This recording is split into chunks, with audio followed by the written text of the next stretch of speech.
Okay, let's talk lifting belts, what they do and how to use them. So some people will think that a lifting belt is providing some kind of muscular support for your back. And it's probably not doing that necessarily as much as it is creating a barrier for you to push into and create a lot of pressure, which creates a lot of stability.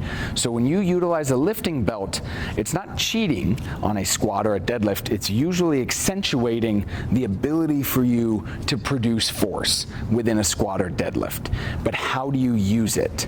So a lot of the times I'll tell people during warm-up sets or anything less than 80% of your max, you probably just don't need a lifting belt. It's fine to just rely on your internal bracing itself. But when you start pushing for some higher intensities, 80, 85, 90% of your 1 rep max, that's when a lifting belt really shines, because it helps you transfer force from your legs through your torso to the place where you're actually holding the weight. So if a barbell on a back squat is on your shoulders, but the legs are the thing doing the work, the legs need to be able to transfer that force through your abdomen and without you breaking here. If you're deadlifting, you're holding it with your arms, and so it's in your upper body that the weight's being suspended, but it's your hips and legs actually creating the force to move the bar. This just allows that energy to transfer more efficiently. So how do you use a lifting belt? When you put one on, it should be tight. It should be tight enough that during the rest periods, you have to undo the lifting belt because it's uncomfortable. But what you'll do is you will suck in your stomach like you're taking a picture at the beach and acting like you're skinnier than you are, and then you will tighten the belt down on a sucked in stomach, okay? From there, it should feel pretty tight.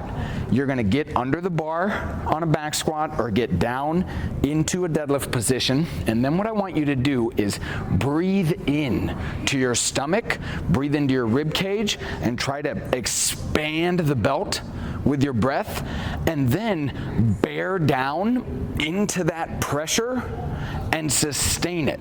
Bear down like you're, going to the bathroom. Push into that belt with that pressure and then hold it.